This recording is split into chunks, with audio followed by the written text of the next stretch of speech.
folks, let's start with our first question. It's a question that deals with analytical or coordinate geometry, like some people call it. Let's read.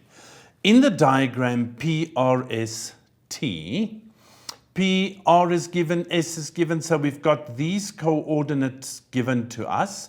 Are vertices important of a trapezium, okay, and with PT parallel to RS.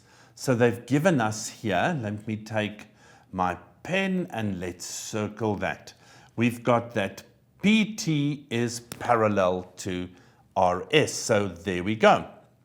Let's just highlight it on our figures so that we can see and remind ourselves that those are parallel. Okay, so R and S and PR cuts the x-axis or the y-axis at D and then also at C respectively. So those 2 points, the first point is given, the second one is not given. Interesting. Okay, PT and RS cut the x-axis at E and F respectively. Nice. So we don't have those coordinates as well. And then they tell us that angle PEF is the angle given as theta.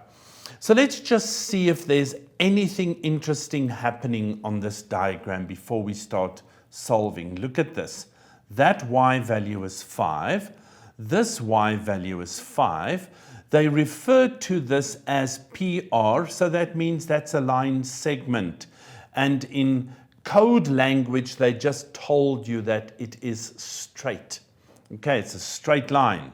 So P to R, you've got a line segment, which means the y value for point P is known. Look at that. There's a 5 there, a 5 here. We just don't have the x value, but we do know the y value for P is indeed 5. Why is that so? Because between C and R, the change in y value was 0, so the line is horizontal indeed. Okay, let's see what they want us to find first. 3.1. Find the equation of PR. Oh, that's the line we've just been speaking about. Okay, we can immediately say that this line, let me use another color here, this line is parallel to the x-axis. Why did we say that? We said that because delta y is 0. So the equation of that line is going to be y is equal to 5. Okay, and that tells us the y value for point P. Right, that was easy. It's a horizontal line. If delta y is 0, the y values are all the same.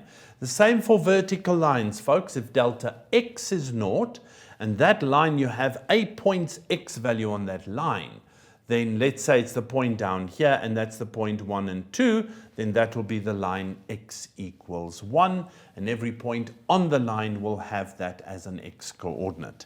Okay, let's see. The gradient of RS is what I'm going to be looking for next. So if I say for 3.2, now remember, the gradient of RS is written like that.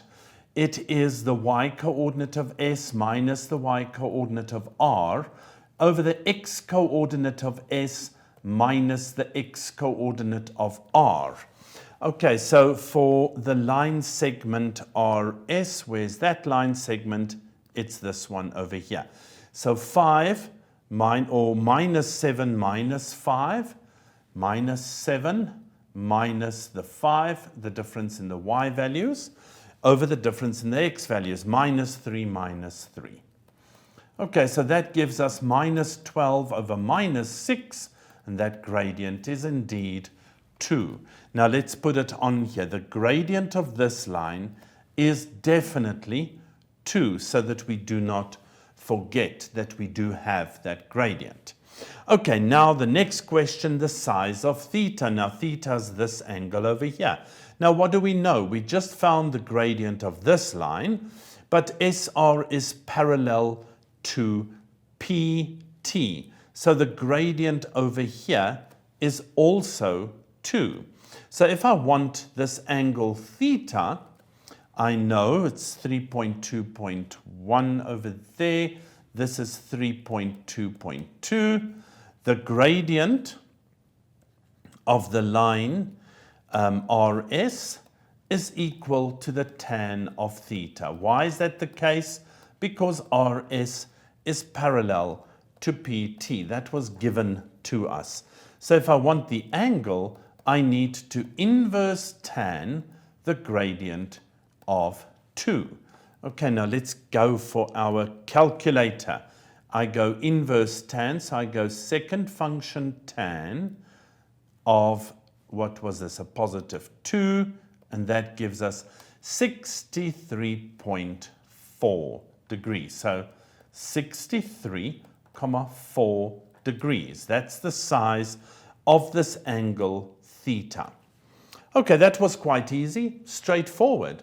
The line made remember your inclination is the positive angle that the line makes with the positive x-axis, okay? Positive angle with positive x-axis. Sometimes the gradient of the line can be negative, which we'll most probably see later. Then we just have to add 180 to it to get it to the positive angle. Let's see. The coordinates of point D. Now, folks, point D lies over here. It is the y-intercept of RS, and it is indeed for 3 marks. Okay, so for 3.2.3, the coordinates of the y-intercept of the line, we need the equation first. We have its gradient. So we are just going to say the following. We're going to treat this as if we have a variable point that lies on the line.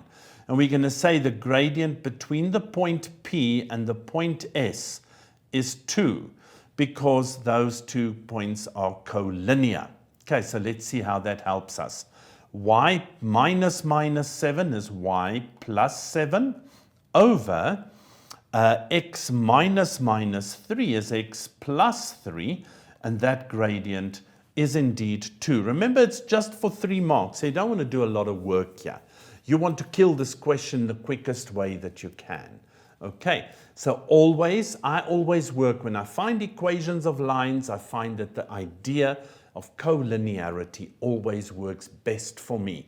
So what do? I introduce a variable point on that line, and I say the gradient between that point and the other point, which in this case was S, is equal to the gradient between the points S and R, which we already had. That gradient was 2. Okay, so it's just a matter of cleaning this up a bit.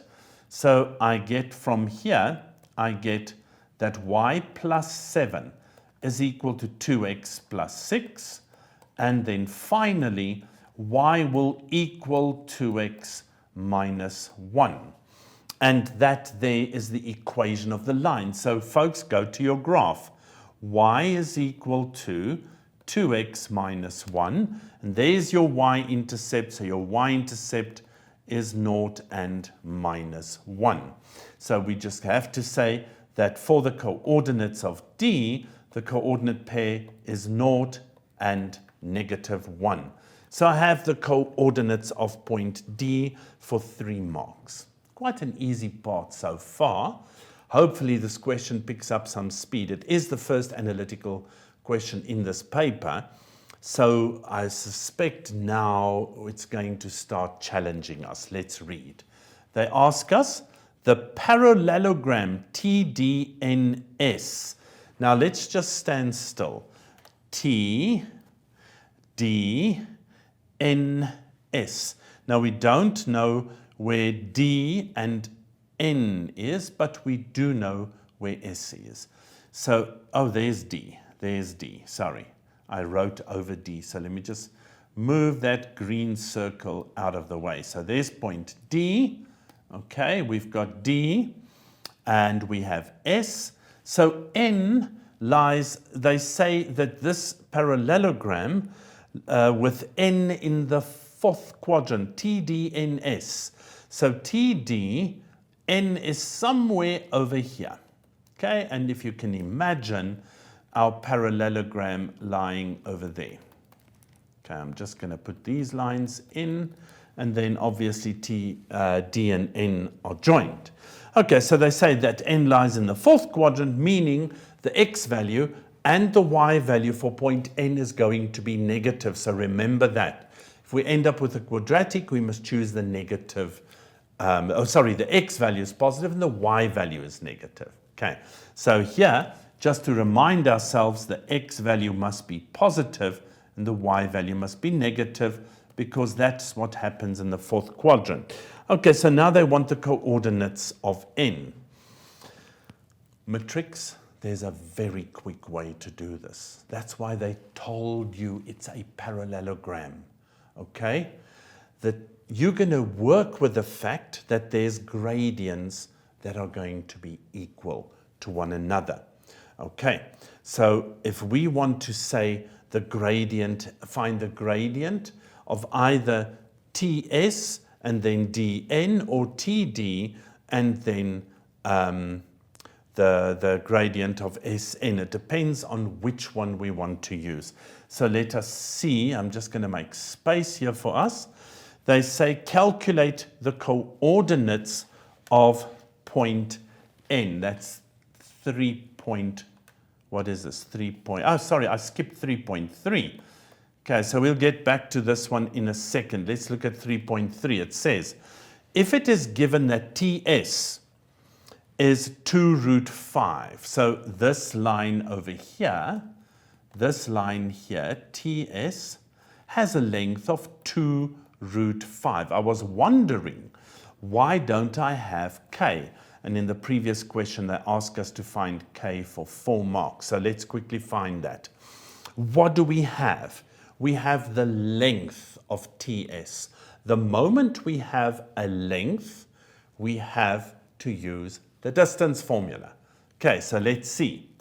So for Ts, I know the distance formula has a square root in it. So I'm going to say Ts squared, which is equal to, and I'm going to go straight for this, k plus 7, it's a double negative, k plus 7 squared plus minus 5 minus 3 is minus 5 plus 3, all squared, is equal to this 2 root 5 squared, so 4 times 5. Now, folks, you can all see that that is a simple little quadratic equation. I can solve for k. Now, I'm going to give you a hint here. Do not square out the bracket that has the k in it. Okay, and you'll see why now. If I keep it the same, I get k plus 7, all squared for now, is equal to, this is 20, minus this number. This number is minus 2 squared, which is 4.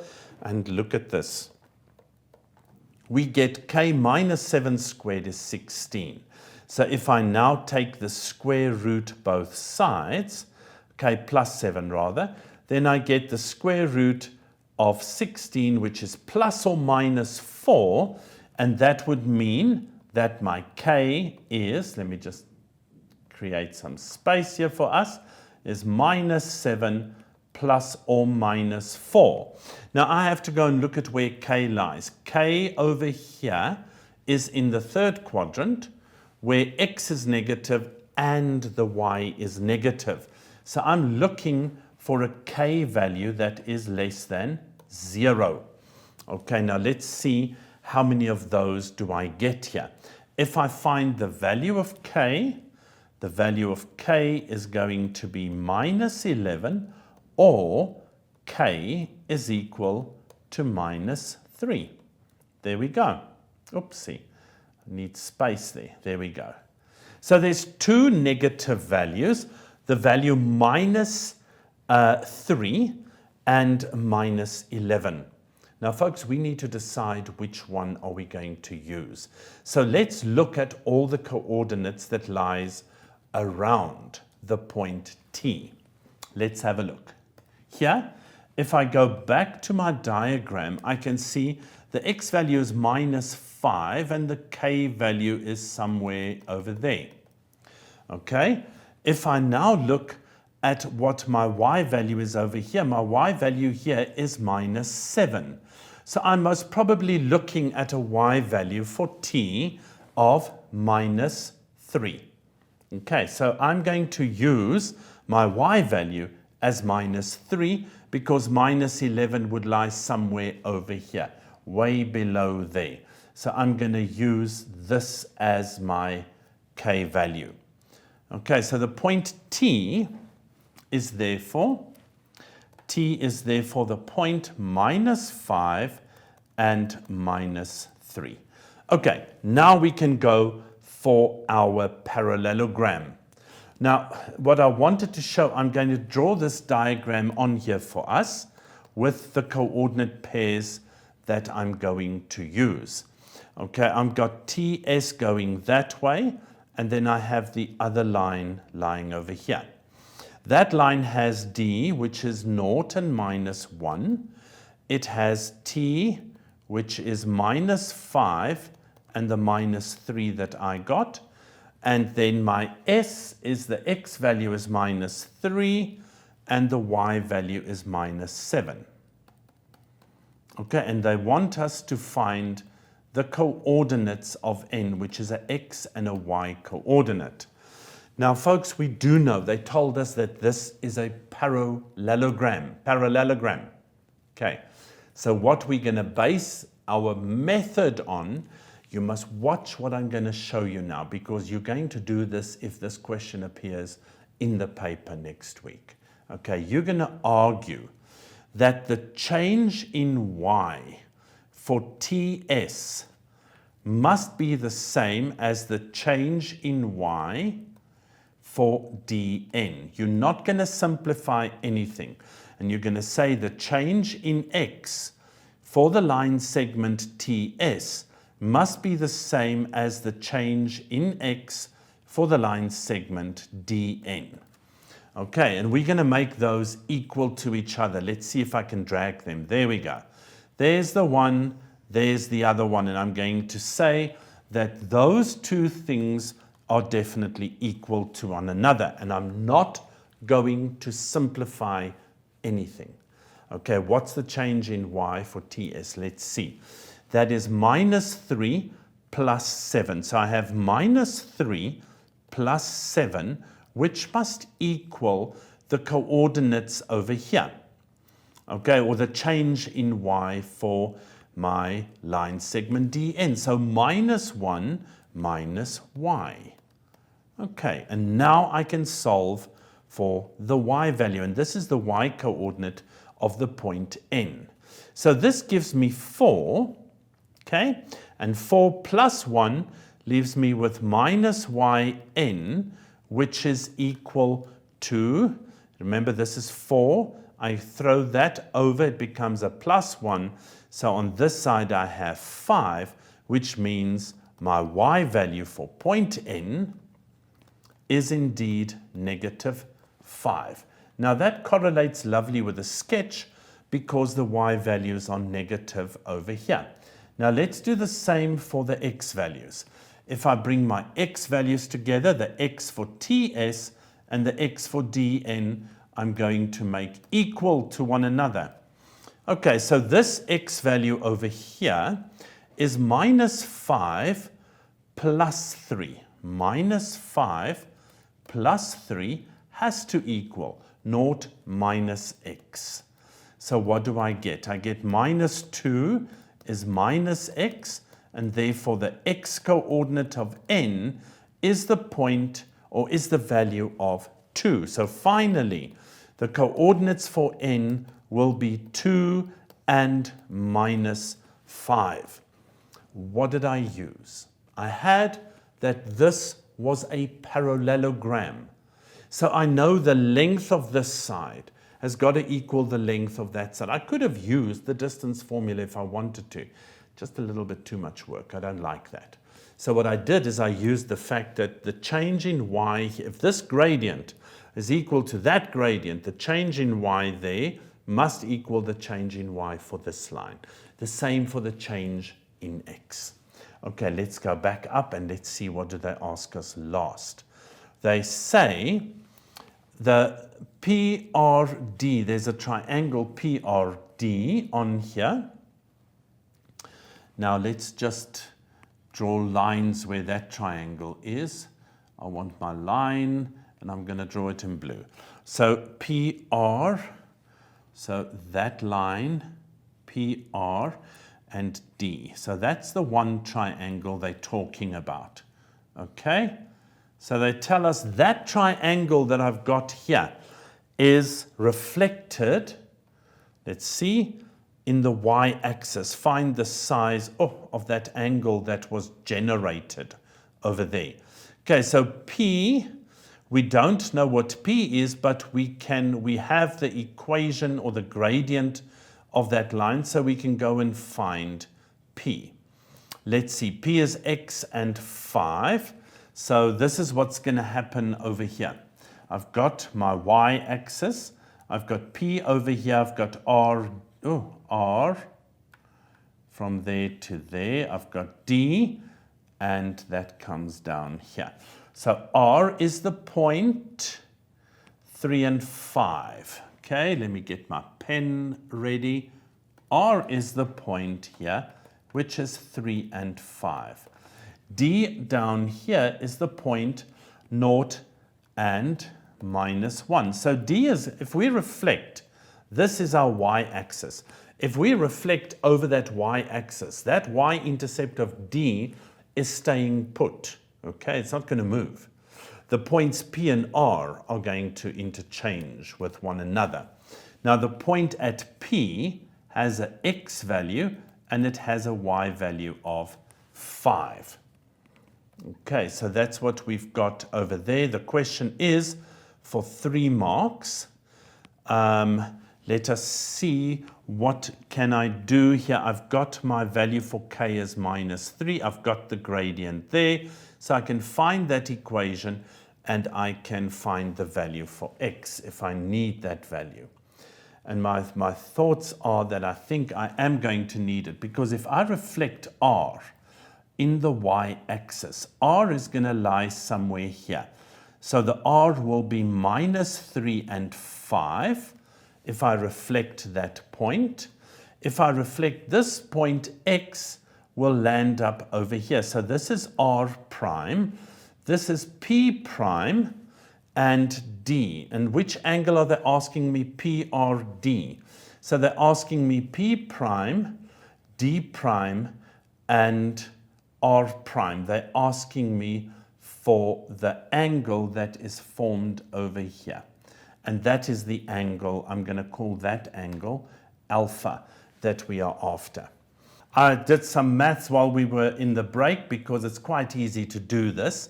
If I want to find the value of x here, sorry, let me change color, of x, I know the gradient, so I'm going to say the gradient between these 2 points.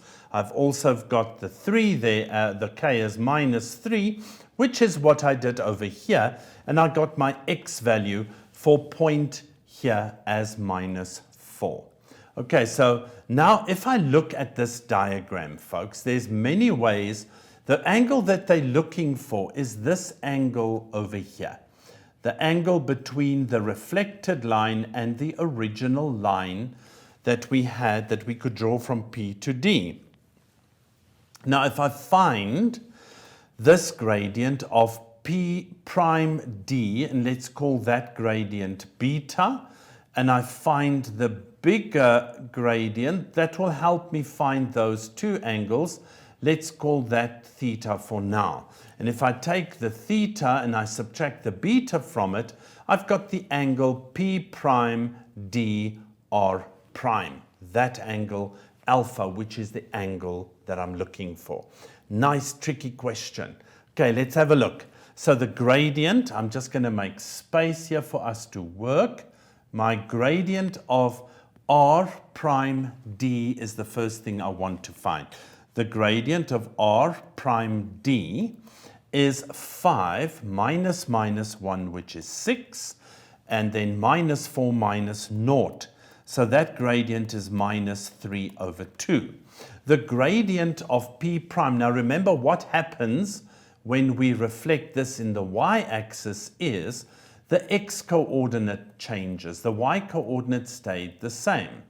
Okay, so again, 5 minus -1, so the gradient of P prime D is our 5 minus minus 1, which is 6, over 4 minus 0, which is 4. And that gives us a beautiful 3 over 2. Now we're going to use this first gradient, the one that says R prime D is going to be used to find theta with.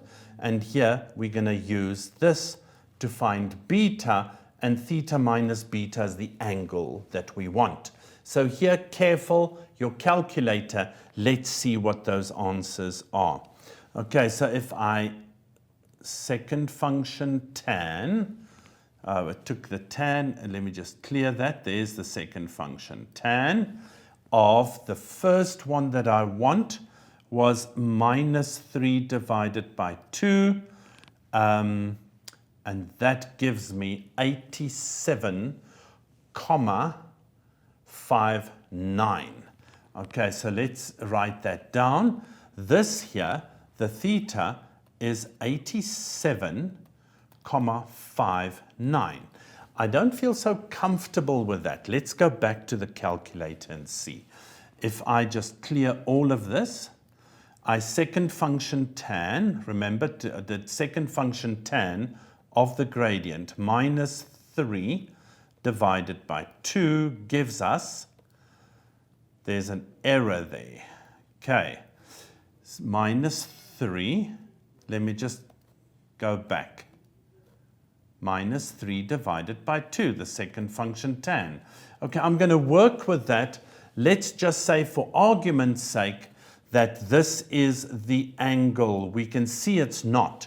This is supposed to be a negative angle because I am working with an angle that is supposed to have a gradient that lies down here.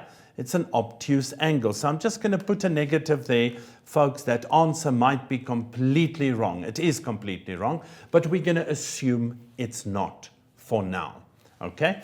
To make it positive to find theta, we add 180 to our degrees over here. So if I say that this angle, if I add 180 degrees to that, and we have approximately, let's just go back. Oh, I closed my calculator.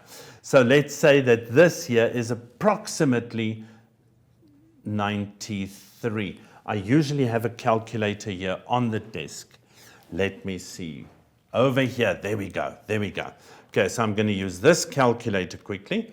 We go shift tan of minus 3 divided by 2.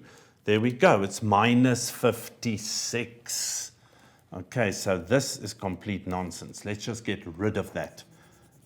Okay, it's minus 56, and we need to add, so what did we just find, Matrix? We found this angle down here, that negative angle is minus 56,3. So the theta angle will be 180 minus 56,3 degrees. So I add 180 to it, and I have the big angle is 123,7 degrees. Okay, and let's do the same for the second one.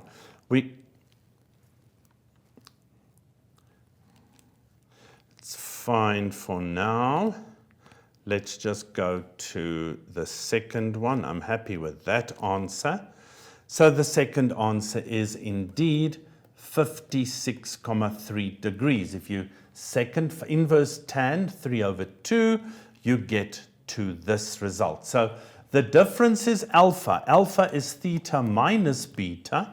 So I get my 56.3, and I subtract it from 123.7, and my final answer is 67,4 degrees for the angle between those lines that were transformed. Now that was a challenging question.